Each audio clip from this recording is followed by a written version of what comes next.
सभी साथियों को बहुत बहुत प्रणाम। हमारे बीच आदरणीय भैया जितेंद्र भैया जुड़ चुके हैं प्राज्ञा पुराण के पारायण के लिए। और आज हम जी। श्लोक 24 से स्टार्ट करेंगे। तो आइए विलंब न करते हुए भैया का अभिवादन करें और भैया के साथ जुड़ के हम सब मिलके प्राज्ञा पुराण का पारायण प्रारंभ करें। सभी को प्रणाम। तस्मै संगीत। जी, शुरू करें भाई साहब। जी भैया। जी ठीक है, धन्यवाद भाई साहब, विक्रांत जी भाई साहब, और हमारे आदरणीय राजेश जी भाई साहब, विक्रांत जी भाई साहब, और ऑनलाइन माध्यम से जुड़े सभी हमारे जिज्ञासु पाठकों को सादर अभिवादन। आइए हम लोग क्रम प्रारंभ करने के पहले प्रार्थना करें परम पिता परमात्मा सविता देवता से, जिनकी चेतना अखंड मंडलाकारम व्याप्तम चराचरम कण कण में व्याप्त है। उस सत्ता को हम प्रकाश के रूप में, सद्ज्ञान के रूप में, सद्बुद्धि के रूप में अपने मन मस्तिष्क हृदय अंतःकरण में धारण करने के भाव से एक बार गायत्री महामंत्र साथ साथ बोलने की कृपा करें। ओम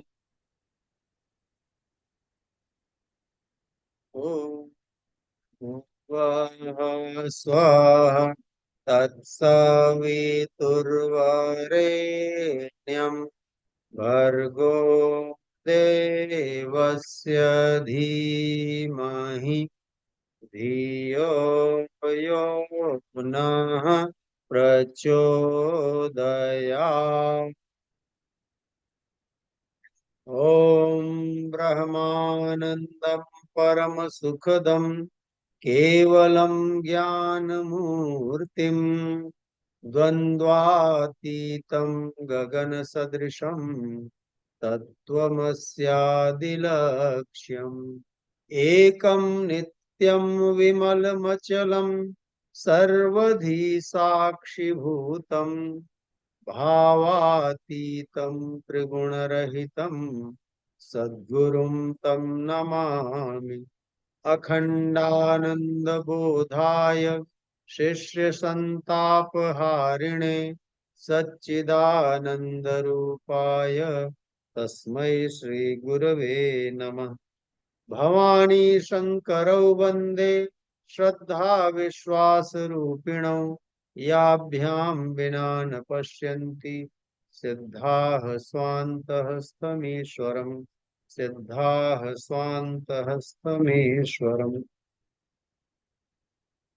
परम पूज्य गुरुदेव वंदनीय माता जी की सूक्ष्म और विराट व्यापक दिव्य चेतना की उपस्थिति में इस युग तीर्थ गायत्री तीर्थ वो 21वीं सदी की ज्ञान गंगोत्री है। यहाँ से परम पूज्य गुरुदेव के पावन प्रज्ञा पुराण की जो विमल निर्मल ज्ञान की अविरल धारा बह रही है, उसमें ज्ञान गंगा में गोता लगाने वाले सभी ज्ञान प्रेमी गुरु प्रेमी हमारी आत्मी बंधुओं, शक्ति स्वरूपा माताओं बहनों, सभी का हार्दिक स्वागत है, अभिनंदन है। आप प्रज्ञा पुराण का स्वाध्याय नियमित रूप से श्रवण कर रहे हैं, स्वाध्याय कर रहे हैं, उसमें मनन चिंतन भी कर रहे होंगे। तो पिछले क्रम में जो हम लोगों ने प्रज्ञा पुराण प्रथम खंड के 23वें श्लोक तक का क्रम पूरा संपन्न किया था स्वाध्याय का। अब आज 24वें श्लोक से 24वां अवतार, ये चर्चा हुई थी कि भाई भगवान के अवतार अवतरण किन परिस्थितियों में धरती पर होता है। भगवान स्वयं संकल्पित है उसके लिए, उन्होंने वचन वचनबद्ध है, संकल्प की घोषणा की है गीता में भी और रामचरितमानस में भी। वो प्रसंग पहले पढ़ा जा चुका है।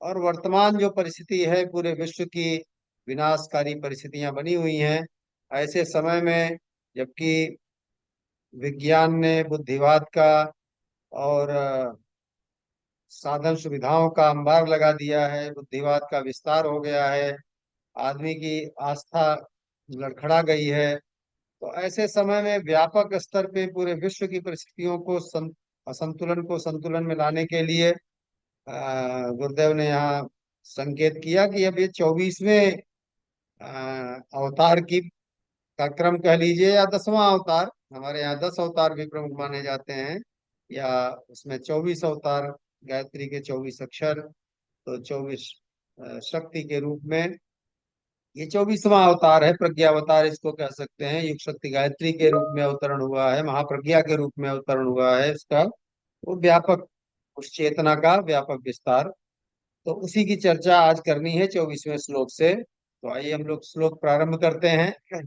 24वां, 25वां, 26वां एक साथ। कि इस अवतार की विशेषता क्या है, इस अवतार को की चेतना से कौन कौन लोग कैसे जुड़ सकते हैं, कैसे लाभ उठा सकते हैं, किस स्तर के व्यक्तित्व पे ये चेतना अपना अवतरण करेगी। तो इस श्लोक को पढ़ते हैं।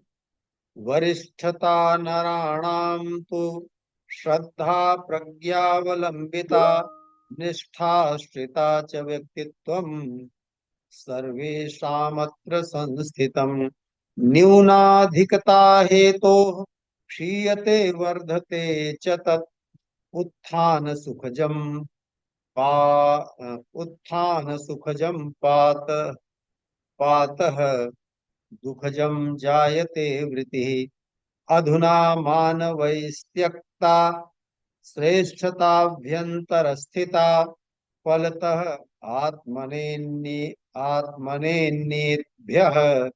संकटान भावयन्ति ते। तो इस श्लोक की जो टीका है, जो अर्थ है, वो ये है।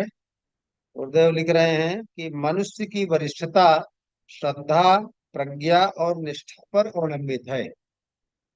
तीन चीजें हैं महत्वपूर्ण, और तीन चीजें, तीन शरीर हमारे अंदर है, उससे संबंध रखती हैं।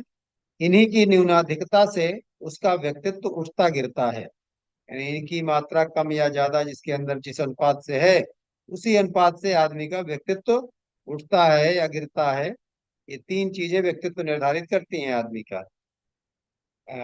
इसी व्यक्तित्व के उठने गिरने के कारण उत्थान जन्य सुखों और पतन जन्य दुखों का वातावरण बनता है। इन दिनों मनुष्यों ने आंतरिक वरिष्ठता गंवा दी है। यानी आंतरिक जो गरिमा है, आंतरिक जो आदमी का व्यक्तित्व का वजन है, वो आदमी ने गंवा दिया है स्वतः। उसके लिए कोई बाहरी तो जिम्मेदार नहीं, कुछ स्वतः गंवा दिया है। फलतः इसी का परिणाम है कि अपने तथा सबके लिए संकट उत्पन्न कर रहे हैं। कौन उत्पन्न कर रहा है? मनुष्य के द्वारा उत्पन्न किया हुआ संकट है, और किसी जीव के द्वारा उत्पन्न किया हुआ संकट नहीं है, न किसी देवी देवता के द्वारा उत्पन्न किया हुआ संकट है, और न तो किसी असुर के द्वारा उत्पन्न किया हुआ संकट है। मनुष्य ने स्वयं अपनी वरिष्ठता गंवा देने के कारण, अपने व्यक्तित्व का स्तर गिरा देने के कारण ये परिस्थितियां उत्पन्न हुई है। तो उसकी व्याख्या विवेचना में फिर कह रहे हैं कि श्रद्धा का मतलब क्या है? श्रद्धा अर्थात सद्भाव, प्रज्ञा अर्थात सद्ज्ञान, निष्ठा अर्थात सत्कर्म। अब ये सत्य से जोड़ा है सारी चीजें, है ना। भावना है, सबके अंदर है, लेकिन वो सत्य से जुड़ जाए, कल्याणकारी बन जाए भावना, अपने लिए भी दूसरे के लिए भी, तो सद्भाव हो गया। प्रज्ञा है, ज्ञान है, सोचने समझने की क्षमता है सबके अंदर, लेकिन वो भी सद्ज्ञान, है ना। ज्ञान है, लेकिन ज्ञान सत तत्व से जुड़ जाए, है ना, आत्मा से जुड़ जाए, परमात्मा से जुड़ जाए, है ना, तो आदमी की प्रज्ञा उसको जागृत समझी जा सकती है। निष्ठा का मतलब है सत्कर्म, है ना। कर्म तो सब करते हैं, लेकिन एक सत्कर्म होता है, एक असत्कर्म होता है। तो तीनों का समन्वित जो स्वरूप ही व्यक्तित्व का निर्माण करता है। अब तीनों का समन्वित स्वरूप भावना, चिंतन और आदमी का कर्म, तीनों शरीर से रिलेटेड हैं। श्रद्धा श्रद्धा अंतःकरण से प्रस्फुटित होने वाले आदर्शों के प्रति प्रेम है। श्रद्धा की कितनी सुंदर परिभाषा कह रहे हैं कि अंतःकरण से, अंदर से, हृदय से प्रस्फुटित होने वाला जो आदर्शों के प्रति प्रेम, अच्छाई, श्रेष्ठता, अच्छाई के प्रति जो प्रेम है उसी को श्रद्धा कहते हैं। इसी और क्योंकि भगवान जो है अच्छाइयों का, सद्गुणों का समुच्चय कहलाता है। ये गुरुदेव ने परिभाषा दी है भगवान की। इस गंगोत्री से निःसृत होने वाली पवित्र धारा ही सद्ज्ञान और सत्कर्म से मिलकर पतित पावनी गंगा का स्वरूप ले लेती है। अब इसी अंतःकरण में जो सद्ज्ञान आदर्शों के प्रति प्रेम किसी के अंदर होता है, तो इसी गंगोत्री से सद्ज्ञान और सत्कर्म की जो पवित्र पतित पावनी धारा निकलती है, वो रूप ले लेती है उसका। इन तीनों का विकास उत्थान ही मानव को महामानव बनाता है, तथा इस क्षेत्र का पतन ही उसे निकृष्ट स्तर का जीवन यापन करने को विवश करता है। तो ये तीन चीजें इंपॉर्टेंट हैं, इसको समझना गहराई से। इसी की व्याख्या विवेचना तमाम उदाहरणों के माध्यम से किया गया है। तो इसको और भी व्याख्यायित कर रहे हैं अगले पैराग्राफ में, कि मनुष्य अपनी वरिष्ठता का कारण अपने वैभव, पुरुषार्थ, बुद्धि बल, धन बल को मानता है। आज की जो परिस्थिति है ना, अपने अपने पास वैभव कितना है, हमने उस वैभव को कमाने के लिए कितना पुरुषार्थ किया है, हमारे बुद्धि बल से आंकते हैं किसी का आदमी की वरिष्ठता, और धन बल कितना है। ये आज जो चतुर चालाक, चतुरता चतुराई से, चालाकी से, है ना, या पुरुषार्थ करके वैभव, धन, साधन, संपदा का अंबार लगा लेता है, जो जितना ज्यादा उसी को सफल माना जाता है आज की परिस्थिति में, आज की परिभाषा में। जबकि यह मान्यता नितांत मिथ्या है टोटली मिथ्या है ये मान्यता। ये ऋषि का चिंतन है, गुरुदेव का। व्यक्तित्व का निर्धारण तो अपना ही स्व यानी अंतःकरण करता है ना। स्व का मतलब है कि अपना अंतःकरण, रियल सेल्फ, हमारी जो अंतः चेतना है। निर्णय निर्धारण यहाँ से होते हैं, क्योंकि हम बाहर से कुछ भी हम बाहर लगा लें, लेकिन अपनी अंतरात्मा ही आदमी की संतुष्ट नहीं है, संतुष्ट है, अशांत है आदमी के अंदर से। ऐसे वाले ज्यादातर लोग जो है अशांत हैं, है ना, टेंशन में है, तमाम उनको परेशानियां, है ना, बीपी हाई लो से लेके डायबिटीज, ये वो दुनिया भर का सारी समस्याएं। तो इसका मतलब अंदर वाली जो चेतना है, अंतस चेतना, वो सुखी नहीं है, शांत नहीं है। तो अंदर वाला बता रहा है, सिग्नल देता है। बाहर से भले कोई जय जयकार करे और हम करवा लें, और झूठे झूठे हम जो है फूल के कुप्पे हो जाएं, है ना, ये अलग बात है। क्योंकि अंदर वो न्यायाधीश बैठा है हर आदमी के अंदर। मन और शरीर स्वाभाविक मन और शरीर स्वामी भक्त स्वामी भक्त सेवक की तरह अंतःकरण की आकांक्षा पूरी करने के लिए तत्परता और स्फूर्ति से लगे रहते हैं। अब जिसका जैसा अंतःकरण होता है, उसी के अनुरूप शरीर और मन उसके सेवक की तरीके से उस अंतःकरण की आकांक्षा पूरी करने में लगे रहते हैं बेचारे। उन्नति अवनति का भाग्य विधान यही लिखा जाता है। आदमी की उन्नति या अवनति किस दिशा में उसका भाग्य लिखा जाएगा, ये स्वयं आदमी निर्धारित करता है, स्वयं लिखता है। अपने भाग्य का निर्माता मनुष्य स्वयं है, ऐसा गुरुदेव का कहना है। अंतःकरण से सद अंतःकरण से सद्भाव न उपजेगा तो सद्ज्ञान व सदाचरण किस प्रकार फलीभूत होगा। वस्तुतः तीनों ही परस्पर पूरक हैं। यानी मूल जो केंद्र बिंदु है वो है ज्ञान, गंगोत्री व सद्भाव। भावना अच्छी होगी तो उसी के अनुरूप ज्ञान भी अच्छा, विचार भी, चिंतन भी अच्छा होगा। चिंतन अच्छा होगा तो उसके अनुरूप आचरण भी अच्छा बनेगा। और ये तीनों एक दूसरे के पूरक हैं, तीनों एक दूसरे से जुड़े हुए हैं। अब इसके उदाहरण अच्छे अच्छे दे रहे हैं यहाँ पे। यहाँ तीनों परस्पर मिलकर सार्थक कैसे हो सकते हैं, एक दूसरे को की गरिमा कैसे बढ़ा सकते हैं। यानी ज्ञान, भावना और कर्म, इसका एग्जाम्पल दे रहे हैं यहाँ की ज्ञान, भावना और कर्म तीनों अपने आप को ज्येष्ठ बताया करते थे, कि हम कौन इसमें से बड़ा है, कौन, है ना, अपने आप को हर आदमी श्रेष्ठ बताना चाहता है। तो एक इसके लिए झगड़ा हो गया तीनों में, भावना में और विचारणा में और आदमी के शरीर में। कर्म निपटारे के लिए तीनों ब्रह्मा जी के पास गए। ब्रह्मा जी बोले कि जो आकाश को छू ले वही बड़ा है। ज्ञान सूर्य तक पहुंचा, अब ज्ञान जब छलांग लगाया आदमी का चिंतन मस्तिष्क को, तो सूर्य तक गया। भाई हमने चंद्रयान के बाद सूर्ययान, सूर्य तक यान भेज दिया है अपनी बुद्धि बल के द्वारा। और उस आगे उसकी गति न थी। भावना ने छलांग लगाई तो आकाश के दूसरे छोर में पहुंच गई, पर नीचे न उतर पाई, वहीं लटक गई, लटक कर लटकी रह गई। कर्म ने सीढ़ियां बनानी शुरू की, पर दोपहर तक ही थक गया। ब्रह्मा ने तीनों को दोबारा बुलाकर समझाया कि तुम्हारी पूर्णता साथ साथ रहने में ही है, अकेले तीनों अधूरे हैं। यानी तीनों मिल जाएं तब पूर्ण बनेंगे, तब समग्रता आएगी। जब एक एक दूसरे के पूरक हैं, इनमें से एक भी कम अधिक होने पर व्यक्तित्व के उठने गिरने का कारण बन जाता है नहीं? कई बार प्रारंभिक जीवन क्रम अच्छा होने पर भी सद्भाव संवर्धन का साधन क्रम न बने रहने से आचरण भ्रष्ट होने लगता है और यह पतन का कारण बनता है। आजकल बहुसंख्य व्यक्ति इसी समूह के अंतर्गत आते हैं।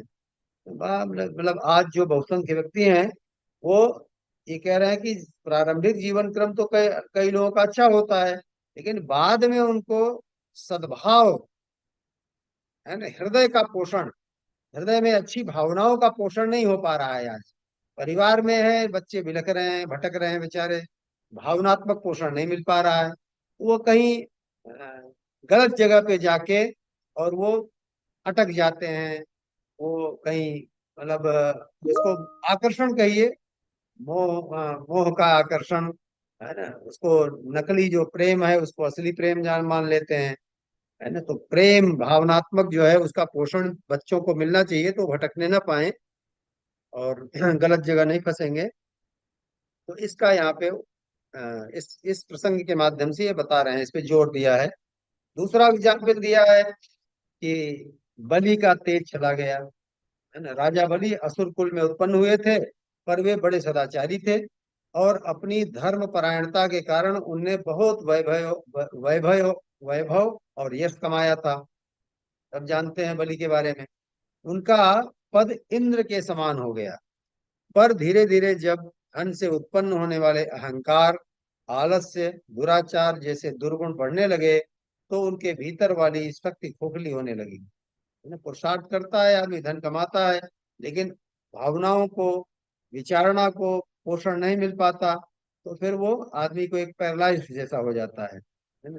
पैरालाइज पैरालिसिस की समस्या बढ़ रही है आज, ब्रेन हेमरेज बढ़ रहा है, हार्ट अटैक बढ़ रहा है। तो ये मतलब संतुलित जो आदमी का विकास नहीं हो पा रहा है, एक एकांगी विकास की धारा को आदमी पकड़े हुए है। धन कमाने में लगा, धनी कमा रहा है, फिर उसके भावनाओं का विकास रुका हुआ है ना। कोई आदमी अपने मस्तिष्क को विकसित करने में लगा है तो वो शरीर से श्रम नहीं कर पा रहा है।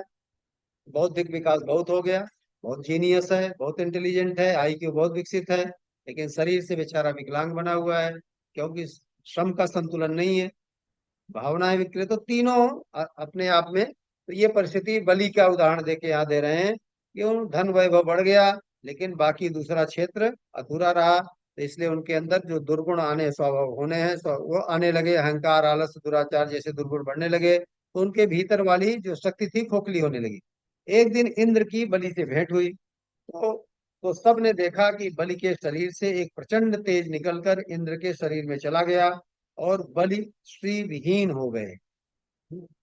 उस तेज से पूछा गया कि आप कौन हैं और क्यों बलि के शरीर से निकलकर इंद्र की देह में चले गए। तो तेज ने उत्तर दिया कि मैं सदाचरण हूँ, मैं जहां भी रहता हूँ वहीं सब विभूतियां रहती हैं। बलि ने तब तक मुझे धारण किया जब तक उसका वैभव बढ़ता रहा था। जब इसने मेरी उपेक्षा कर दी तो मैं सौभाग्य को साथ लेकर सदा चरण में तत्पर इंद्र के यहाँ चला आया हूँ। मतलब मेरी उपेक्षा किया इंद्र बलि ने, इसलिए मैं सौभाग्य को साथ लेकर सदा चरण में तत्पर रहने वाले इंद्र के यहाँ चला आया हूँ। अब ये वार्तालाप का एक मतलब ऋषि के समझाने की शैली है। बलि और इंद्र के अ, कथोपकथन के माध्यम से समझा रहे हैं। फिर बलि का सौभाग्य सूर्य अस्त हो गया और इंद्र का चमकने लगा। जब बलि के अंदर से वो तेज चला गया सदाचरण का, सौभाग्य का, तो बलि का तेज न्यून हो गया, अस्त हो गया उनका सूर्य और इंद्र का चमकने लगा। उसमें सदाचरण रूपी तेज की समाप्ति ही प्रधान कारण थी। सदाचरण में ज्यादा शक्ति है, ज्यादा तेज है, और सदाचरण तभी होगा जब अंदर सद्भाव होगा, और अब फिर तभी सत्कर्म करने की प्रेरणा मिलेगी। ऐसे भी व्यक्ति होते हैं जो अपने व्यक्तित्व को ऊंचा उठाकर अपने को महामानव स्तर तक पहुंचा देते हैं, जन सम्मान पाते हैं। ऐसे निष्ठावानों से भारतीय संस्कृति सदा से गौरवान्वित होती रही है। तब अब ऐसे महामानवों का उदाहरण आगे के उसमें दे रहे हैं कि जिन्होंने भारतीय संस्कृति के गौरव को गौरवान्वित किया, अपने व्यक्तित्व को ऊंचा उठाया, महामानव स्तर तक पहुंचे। उनके कौन कौन है, नाम आगे आ रहा है। नैष्ठिकों की परिपाटी, मानवता के ऋण हेतु तथा जनसाधारण को दीन स्थिति से उबर कर मानवता, हाँ यही से तो है। मानवता के ऋण हेतु तथा जनसाधारण को दीन स्थिति से उबर कर आने हेतु प्रेरणा फूंकने में आद्य शंकराचार्य, समर्थ गुरु रामदास, स्वामी विवेकानंद, कुमार जीव आदि का नाम हमेशा इतिहास में लिखा जाएगा। आद्य शंकराचार्य अपनी अल्पायु में भ्रमण करते रहे और चारों धाम की स्थापना कर उन्होंने धर्म संस्कृति की अक्षुण्ण सेवा की। सबको मालूम है 32 वर्ष की उम्र थी जगत गुरु शंकराचार्य की, लेकिन उसी अल्पायु में उन्होंने कितने बड़े बड़े काम कर दिए। ब्रह्म सूत्र का भाष्य किया और चार धाम की स्थापना की, देश को एकता के सूत्र में बांधे रखने के लिए बहुत महान कार्य किया। और विवेकानंद से लेके समर्थ गुरु रामदास, कुमार जीव, भगवान बुद्ध के जो परिव्राजक थे, इन सब ने अपनी भारतीय संस्कृति, देव संस्कृति के पुनरुत्थान के लिए बड़ा कार्य किया। समर्थ गुरु रामदास ने स्थान स्थान पर व्यायामशालाएं, हनुमान मंदिर बनाए और अपना संदेश युगानुरूप परिस्थितियों के अनुसार जन जन तक पहुंचाया। आक्रामक आतताइयों के विरुद्ध छत्रपति शिवाजी को तैयार कर उन्होंने धर्म मंच से अनीति के विरुद्ध मोर्चा लड़ा। स्वामी विवेकानंद ने अपने गुरु का संदेश भारत से लेकर विश्व भर में पहुंचाया। वह वेदांत, मानव धर्म, भारतीय संस्कृति का विस्तार उसी प्रकार अल्पावधि में ही कर दिखाया जिस प्रकार कुमार जीव ने बौद्ध मान्यताओं को विश्व के कोने कोने में फैला दिया था।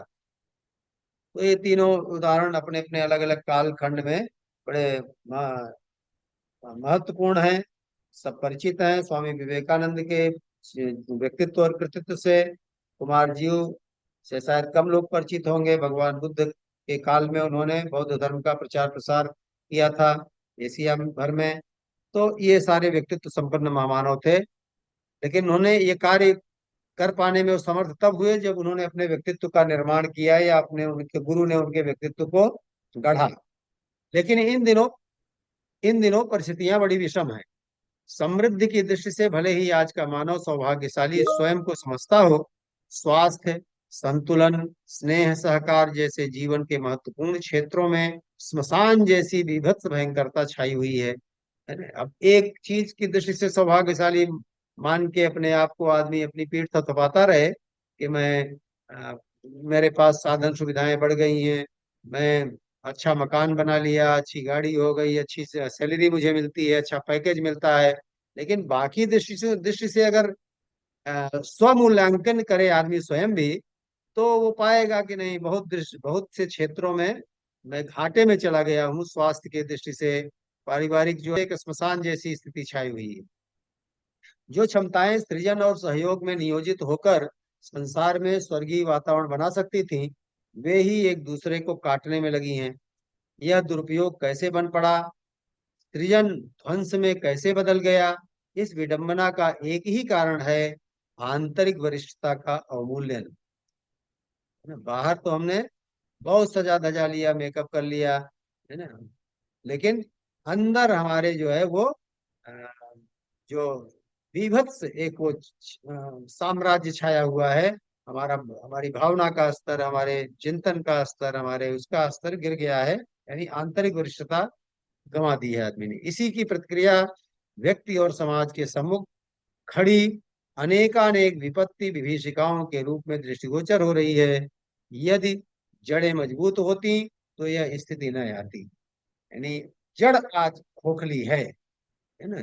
अंदर से जड़ अगर खोखली हो तो थोड़ा सा हवा का तेज झोंका आता है तो पेड़ धराशायी हो जाता है।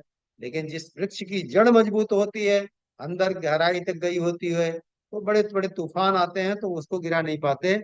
और आज छोटी छोटी बातें, छोटी छोटी परिस्थितियां विपरीत होती हैं, थोड़ी सी प्रतिकूलता आती है और आदमी एकदम परेशान होने लगता है और बहुत टेंशन में आ जाता है, क्योंकि आदमी का अंदर से जड़ कमजोर है। यानी मनोबल आत्मबल से कमजोर आदमी दिखाई दे रहा है। जड़ें कमजोर थी। अभी वही उदाहरण आगे दे रहे हैं। एक रात भयंकर तूफान आया, सैकड़ों विशालकाय वृक्ष धराशायी हो गए। अनेक किशोर वृक्ष भी थे जो बच तो गए थे, पर बुरी तरह तक पकाए खड़े थे। जो किशोर वृक्ष, जो युवा वृक्ष थे, वो बच गए थे, लेकिन वो जो बड़े बड़े विशालकाय वृक्षों को पर देखकर, वो उनकी दुर्दशा देखकर वो घबराए हुए थे, सक पकाए थे कि कहीं मेरा भी नंबर ना आ जाए। प्रातःकाल आया, सूर्य ने अपनी रश्मियां धरती पर फेंकी। डरे हुए पौधों को देखकर किरणों ने पूछा, बालकों, तुम इतना सहमे हुए क्यों हो? किशोर पौधों ने कहा, देवियों, ऊपर देखो, हमारे कितने पुरखे धराशायी पड़े हैं। है ना? रात के तूफान ने उन्हें उखाड़ फेंका। न जाने कब यही स्थिति हमारी भी आ बने। किरणें हंसी और बच्चों से बोली, तात, आओ इधर देखो, यह वृक्ष तूफान के कारण नहीं, जड़ें खोखली हो जाने के कारण गिरे। नहीं, तूफान ने नहीं गिराया, इनकी जड़ें खोखली थी इसलिए गिरा। भूकंप आता है तो जापान में, मतलब बहुत तीव्र, रिक्टर स्केल 7 समथिंग या 7 से लेके 8 9 तीव्रता का भूकंप आता है, लेकिन वहां नुकसान कम होता है क्योंकि वो भूकंप रोधी मकान उन्होंने बना लिए हैं। हमारे यहाँ बिल्डिंगें जो है खोखली बनाई जाती हैं तो भरभरा के गिर जाती हैं और आदमी जो है वो उसमें मर जाते हैं, ढेर सारे लोग। तो भूकंप से लड़ने की क्षमता, रेजिस्टिव पावर, ऐसा हम बनाए। परिस्थितियां तो अनुकूल प्रतिकूल होती रहती हैं, लेकिन हम अपने अंदर से तो मजबूत बने। ये यहाँ कहने का मतलब है। हाँ, तो मनुष्यों का दीनहीन होना विचित्र बात है। जब बिना साधनों के जंगल के जानवर स्वस्थ, निरोग और आमोद प्रमोद का जीवन जी लेते हैं, तो मनुष्य दुखों का रोना क्यों रोए? स्पष्ट है, उसकी तृष्णा, वासनाएं और अहंता ही उसे श्मशान के भूत की तरह सताती रहती हैं। यदि व्यक्ति अपने दायरे को संकीर्ण न बनाता, इन तृष्णाओं के चंगुल में न फंसता, तो दीन दुखी जीवन जीने की नौबत ही क्यों आती? यानी तृष्णाओं के जंगल में, चंगुल में फंस जाने के कारण आज आदमी दीनहीन बना हुआ है। साधन तो पहले कम थे लोगों के पास, लेकिन सुखी ज्यादा थे लोग। आज साधन सुविधाएं ज्यादा हैं, शिक्षित आदमी ज्यादा हो गया है, लेकिन दुख भी उसी अनुपात से, गुरुदेव कहते हैं, और ज्यादा बढ़ गया है ना। तो अगला उदाहरण दे रहे हैं कि 7 घड़ा धन का, है ना, ये आदमी के लोभ वृत्ति का उदाहरण है कि मधुवर्त नामक वैश्य महाराज समुद्र दत्त के यहाँ नौकरी करता था। जितना मिलता था उसमें घर का अच्छा गुजर बसर चलता था। बालक बच्चे सभी सुखी थे। एक दिन मधुवर्त जंगल से गुजर रहा था तो एक पीपल से आवाज आई, 7 घड़ा धन लोगे? मधुवर्त लालच में आ गया, उसने हाँ कर दी। ये 7 घड़ा धन आज के जमाने में आदमी को मिलेगा तो वो कैसे छोड़ेगा, तो उसने लालच में आके हाँ कर दिया। अदृश्य आवाज ने कहा, जाओ, तुम्हारे घर पहुंचा दिए जाएंगे। मधुवर्त घर लौटा तो पत्नी ने बताया कि 7 घड़े आ गए हैं। उसने 7 देखे, 6 घड़े भरे थे, एक आधा खाली था। मधुवर्त को उसे पूरा करने की चिंता सताने लगी। अब उसने अपना, बच्चों का, सभी का पेट काटना शुरू कर दिया कि भाई 7वां घड़ा भरना चाहिए किसी तरीके से। आदमी की लालच वाली वृत्ति, और आज का आदमी भी यही कर रहा है। और हमारे पास जितना है उसमें उसका सही सदुपयोग करके हम सुखी जीवन जी सकते हैं, उसमें हमारा गुजारा हो सकता है। लेकिन पड़ोसी और समाज को देख के हम और बढ़ाने में उसी में परेशान हो रहे हैं। अब उसने अपना पेट काटना शुरू किया। फलतः स्वयं स्वयं हो चला दुर्बल, यानी स्वयं भाई ज्यादा खाना पीना सोना जगना सब भूल गया, व्यतिक्रम हो गया दिनचर्या, और वो दुर्बल हो गया। बच्चे करने लगे उत्पात। पत्नी कभी अपनी तरफ से कभी बच्चों की तरफ से हो जाती, उसका फेवर लेने लगती। फलतः घर में हाहाकार मच गया। एक दिन इसी शोक में डूबे हुए मधुवर्त को देखकर महाराज समुद्र दत्त ने पूछा, कहीं तुम्हें यक्ष के 7 घड़े तो नहीं मिल गए? मधुवर्त ने कहा, हाँ महाराज। वे हंसकर बोले, तुम्हारे दुखों का वही कारण है। सुख चाहो तो उन्हें लौटा दो, यानी लालच को त्याग दो। गलती समझ में आई तो मधुवर्त ने घड़े लौटाए और जितना भी कुछ अपने पास था उसी में गुजारा करने लगे। जैसे जो लोग भले होते हैं वे तो किसी प्रकार उबर आते हैं, पर कुटिल चाल चलने वाले अंततः स्वयं गिरते हैं। ऐसे गीदड़ वेशधारी अनेक व्यक्ति समाज में बैठे हुए हैं। गद अब अगला उदाहरण है गड्ढे में बकरी और गीदड़। तो एक गीदड़ एक दिन गड्ढे में गिर गया, बहुत उछल कूद की, किंतु बाहर न निकल सका। अंत में हताश होकर सोचने लगा कि अब इसी गड्ढे में मेरा अंत हो जाना है। निराश हो गया बेचारा। प्रयास कर लिया, अपना जितना पुरुषार्थ था, निकल नहीं पाया। तभी एक बकरी को मिमियाते हुए सुना। तत्काल ही गीदड़ की कुटिलता जाग गई। वह बकरी से बोला, बहन बकरी, यहाँ अंदर खूब हरी हरी घास और मीठा मीठा पानी है।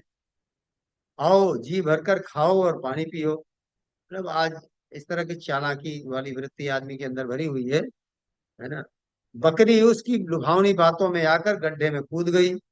चालाक चालाक गीदड़ बकरी की पीठ पर चढ़कर गड्ढे से बाहर कूद गया और हंसकर बोला, तुम बड़ी बेवकूफ हो, मेरी जगह खुद गड्ढे में मरने के लिए गड्ढे में आ गई हो। बकरी बड़े सरल भाव से बोली, गीदड़ भाई, कोई न मेरी उपयोगिता बस कोई न कोई मुझे निकाल ही लेगा, किंतु तुम अपने ही दुर्गुणों के कारण विनाश के बीज बोलोगे। है ना भाई, बकरी की उपयोगिता है, बकरी दूध देती है तो उसको कोई न कोई निकाल ही लेगा।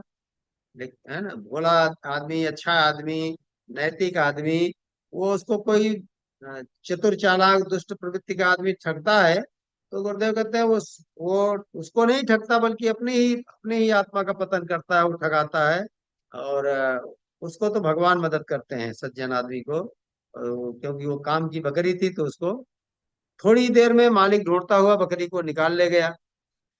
रास्ते में जा रही बकरी ने देखा कि वही गीदड़ किसी के तीर से घायल हुआ झाड़ी में करा रहा है।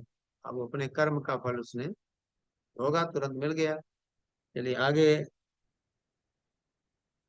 चलते हैं, थोड़ा और कर लें 30वें श्लोक तक ना।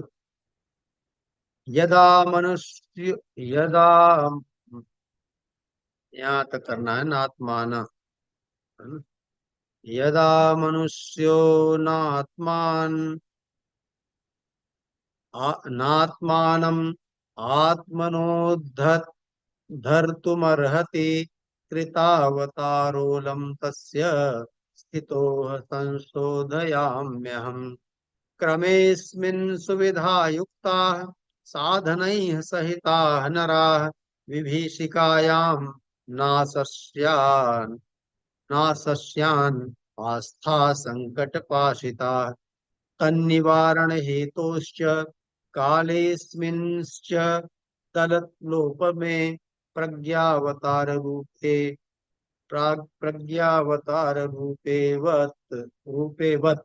यहाँ तक इसको विसंधि विच्छेद करके बोलना पड़ेगा, क्योंकि कई शब्द मिले हुए हैं ना। तो जहाँ पद समाप्त हो रहा है प्रज्ञावतार रूपेवत अराम्यत्र तु पूर्ववत त्रयोविंशतिवारं यत् भ्रष्टं संतुलनं भुवि संस्थापितं मयैवैतद् भ्रष्टं संतुलयाम्यहम्। भ्रष्टं संतुलयाम्यहम् अर्थात जब मनुष्य अपने बलबूते दलदल से उबर नहीं पाते तो मुझे, भगवान कह रहे हैं कि मुझे अवतार लेकर परिस्थितियां सुधारनी पड़ती हैं। इस बार यानी वर्तमान समय में सुविधा साधन रहते हुए भी मनुष्यों को जिस विनाश विभीषिका में फंसना पड़ रहा है, उसका मूल कारण आस्था संकट ही है। उसके निवारण है तो मुझे इस अस्थिर समय में इस बार प्रज्ञावतार के रूप में अवतरित होना है। पिछले 23 बार की तरह इस बार भी बिगड़े संतुलन को फिर से संभालना है। यानी पहले भी भगवान ने असंतुलन को संतुलन में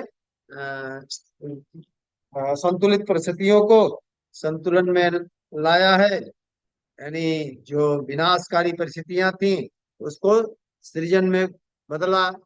जो मनुष्यता का पतन हो रहा था उसका उसको रोक कर और मानवीय मूल्यों के विकास के लिए, धर्म के, न्याय के, सत्य के, विवेक की स्थापना के लिए पिछले अवतारों ने भी कार्य किए थे। और जो अधर्म के, अन्याय के, अनीति के मार्ग पर चल रहे थे उनका उन्होंने दलन किया, उनका विनाश किया। तो वर्तमान की परिस्थिति में भी अब वही प्रक्रिया चलेगी, लेकिन वो तरीका दूसरा होगा प्रज्ञावतार का, ये आप समझाने जा रहे हैं। मानवीय पुरुषार्थ की भी अपनी महिमा महत्ता है, लेकिन जब मनुष्य दुर्बुद्धिजन्य विभीषिकाओं के सामने स्वयं को विवश असहाय अनुभव करता है, तब परिस्थितियां अवतार प्रकटीकरण की बनती हैं। भगवान ने हर बार मानवता के परित्राण हेतु असंतुलन की स्थिति में अवतार लिया है और सृष्टि की डूबती नैया को पार लगाया है। सृष्टा अपनी अद्भुत कलाकृति विश्व वसुधा को, मानवीय सत्ता को, सुरम्य वाटिका को विनाश के गर्त में गिरने से पूर्व ही बचाता और अपनी सक्रियता का परिचय देता है तथा परिस्थितियों को उलटने का चमत्कार उत्पन्न करता है। यही अवतार है।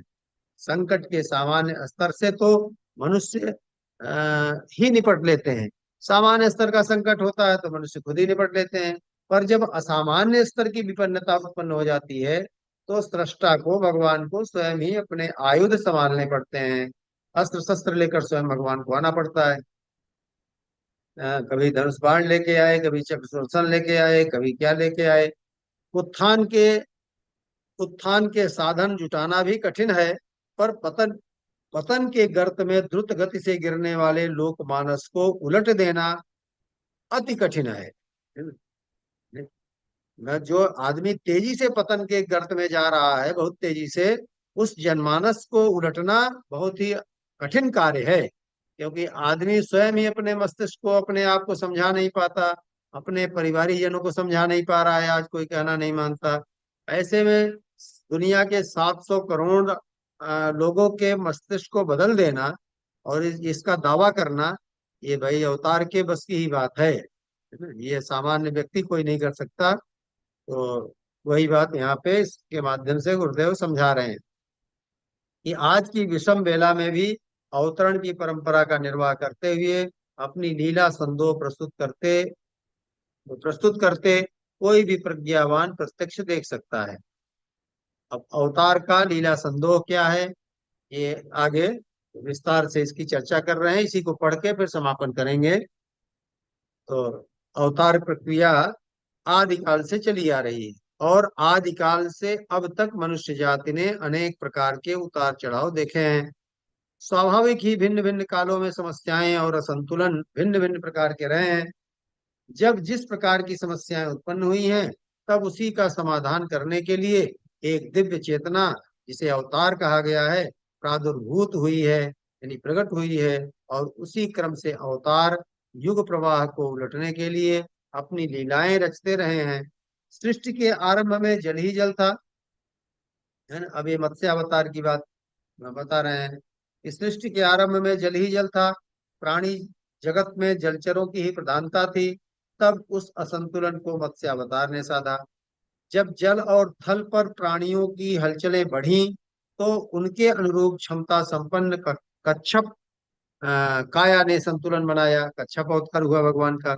जब जल और, हाँ, उन्हीं के नेतृत्व में समुद्र मंथन के रूप में प्रकृति दोहन का पुरुषार्थ संपन्न हुआ। हिरण्याक्ष ने समुद्र में छिपी संपदा को ढूंढकर उसे अपने ही एकाधिकार में लिया, तो भगवान का वाराह रूप ही उसका दमन करने में समर्थ सक्षम हो सका।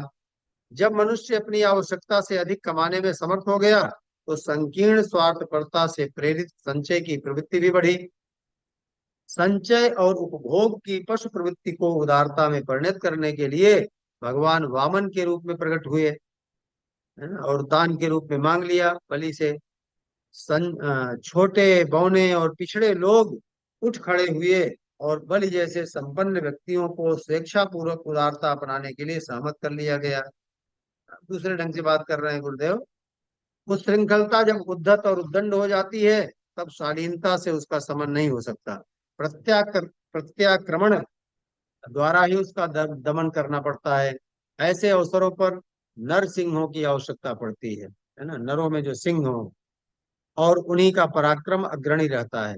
उन आदिम परिस्थितियों में भगवान ने नर और व्याघ्र का समन्वय आवश्यक समझा तथा नृसिंह अवतार के रूप में दुष्टता के दमन एवं सज्जनता के संरक्षण का आश्वासन पूरा किया। इसके बाद परशुराम, राम, कृष्ण, बुद्ध के अवतार आते हैं। अब ये सब समराइज करके, क्योंकि ये मूलतः इसमें प्रज्ञावतार की का स्वरूप और उसकी लीला कैसे होनी है, उसका हम लाभ कैसे जुड़कर ले सकते हैं, इस पे फोकस करना चाहते हैं गुरुदेव। ये समराइज करके यहाँ कह रहे हैं कि परशुराम ने शस्त्र बल से सामंतवादी निरंकुश आधिपत्य को समाप्त किया। राम ने मर्यादाओं के पालन पर जोर दिया, तो कृष्ण ने अपने समय की धूर्तता और छल छद्म से घिरी हुई परिस्थितियों का दमन विषस्य विषम औषधम, यानी विष की दवा जो है विष है ना, ये कांटे से कांटा निकलता है, ये सिद्धांत से काम किया कि नीति अपनाकर कार्य किया। कृष्ण चरित्र में कूटनीतिक दूरदर्शिता की इसलिए प्रधानता है, इस समय की परिस्थितियों में सीधी उंगली से घी नहीं निकल पा रहा था, क्योंकि शकुनी जैसे छल छद्म करने वाले कुटिल व्यक्ति थे। इसलिए कांटे से कांटा निकालने का उपाय अपनाकर अवतार प्रयोजन को पूरा करना पड़ा। बुद्ध के बुद्धवाद का स्वरूप विचार क्रांति था। पूर्वार्ध में धर्म चक्र का प्रवर्तन हुआ था। धर्म धारणा का सम्मान करते हुए लाखों व्यक्तियों ने उसमें भाव भरा योगदान दिया था। आनंद जैसे मनीषी, हर्षवर्धन जैसे श्रीमंत, आम्रपाली जैसी कलाकार, अंगुलीमाल जैसे प्रतिभाशाली बड़ी संख्या में उस अभियान के अंग बने थे। इसलिए पिछले अवतारों का कार्य क्षेत्र सीमित रहा था, यानी भगवान बुद्ध का कार्य क्षेत्र एशिया भर में था, भगवान राम और कृष्ण का अपने देश के अंदर ही था, क्योंकि समस्याएं छोटी और स्थानीय स्तर की थी।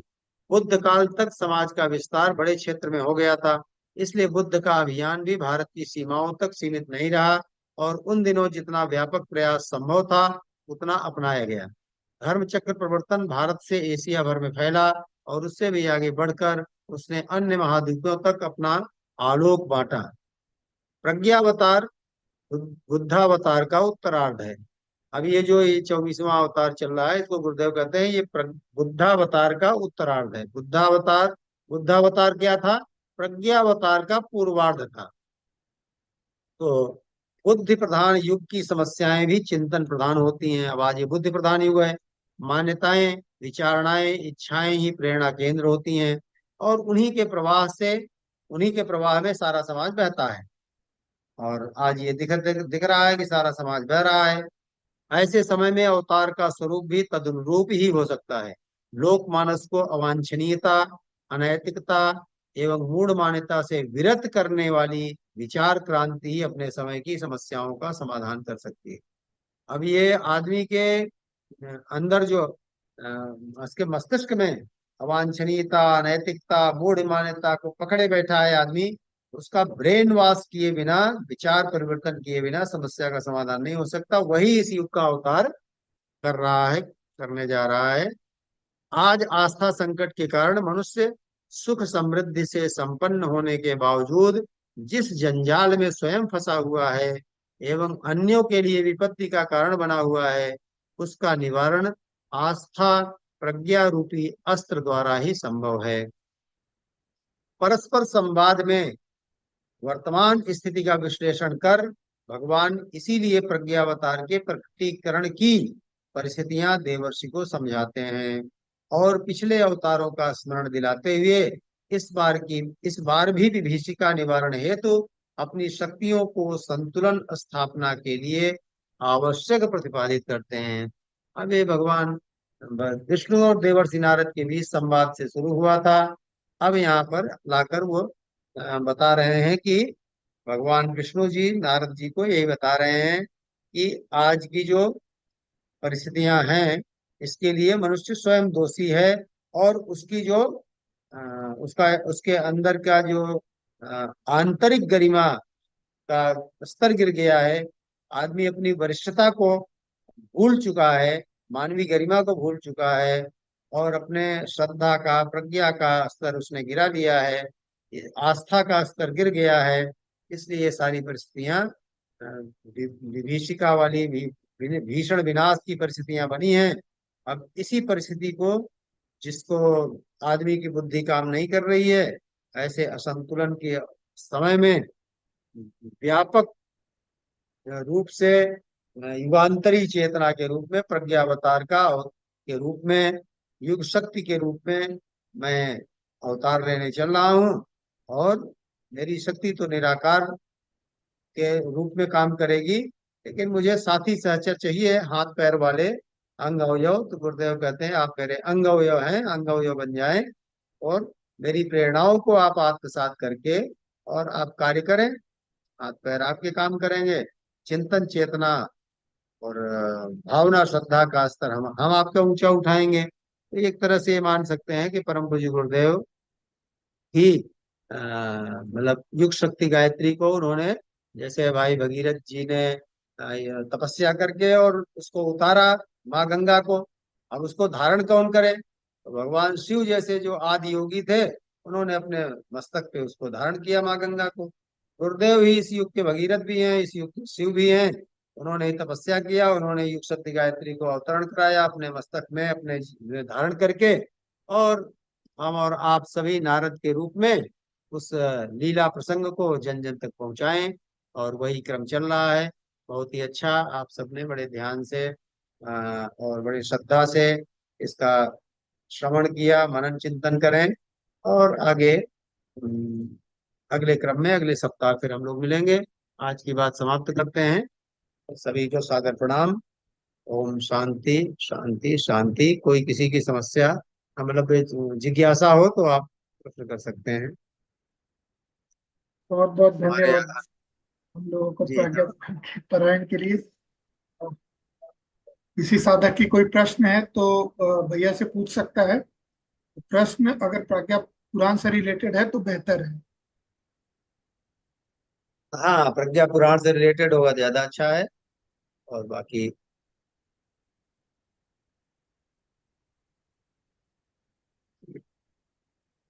जी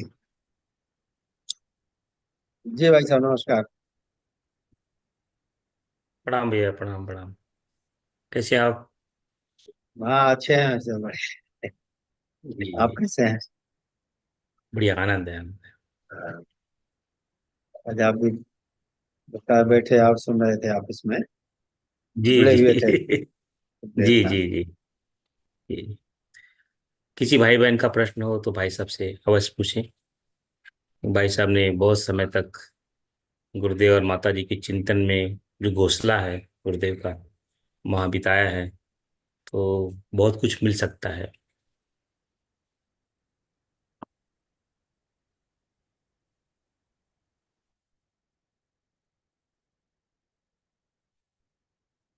जी भाई साहब, तो किसी ने तो रेज हैंड नहीं किया, कुछ प्रश्न आता है तो अगले सप्ताह वगैरह पूछ सकते हैं, या आपको भेज देंगे हम।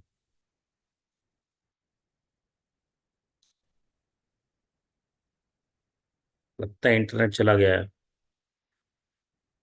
फ्रीज हो गए हैं।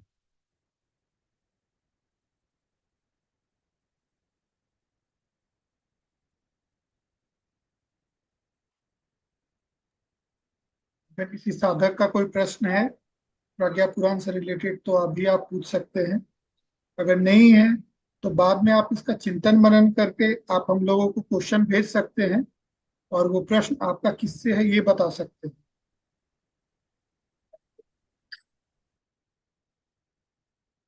ठीक है। लगता है वो जो है इंटरनेट वहाँ का स्टेबल नहीं है भैया, ड्रॉप हो गया है। हाँ, आ गए भाई साहब, चलिए ठीक ठीक ठीक है। ठीक है, सभी साधकों को पुनः प्रणाम। और जो भी श्रृंखलाएं चल रही हैं, पितृपक्ष चल रहा है, तो आज दूसरा दिवस है।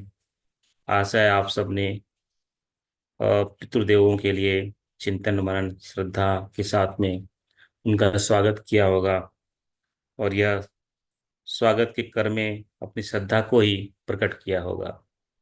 और उन्हें किसी भोग या किसी हम सामान की आवश्यकता नहीं है, सिर्फ श्रद्धा की आवश्यकता है।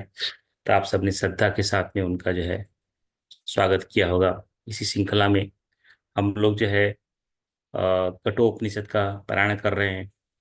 वेद कहता है, उपनिषद कहता है कि श्राद्ध में कठोपनिषद का पारायण करना बड़ा लाभदायी होता है, हितकर होता है।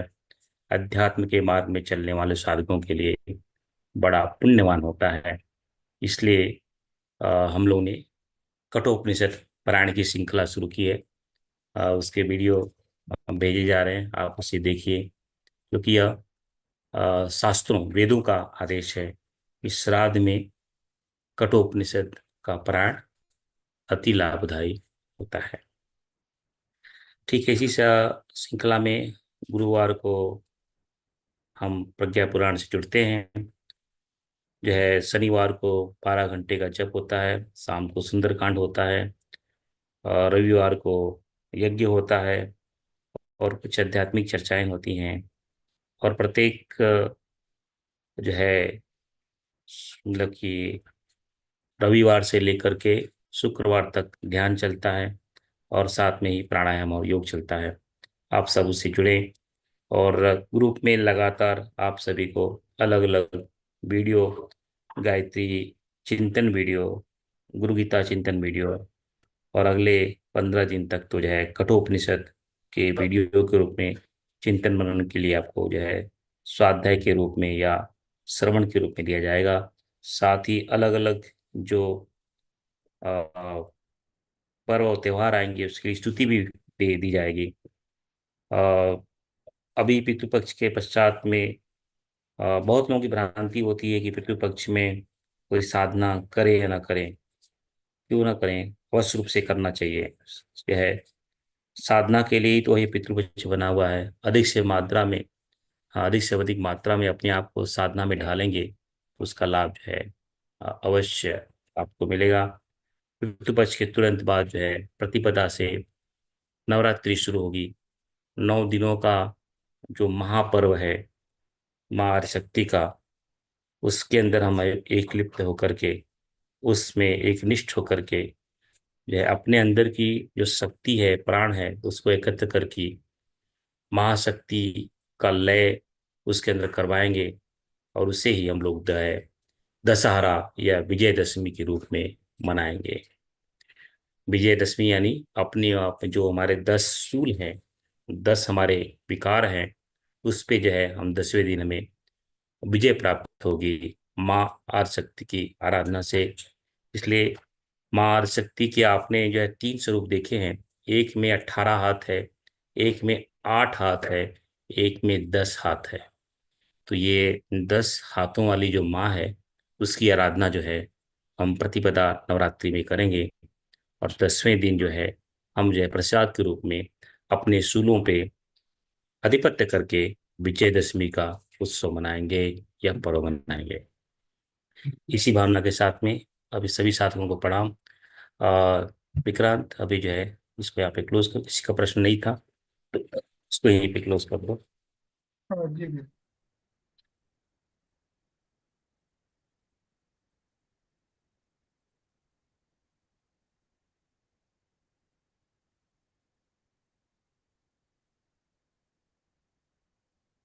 कृष्ण श्री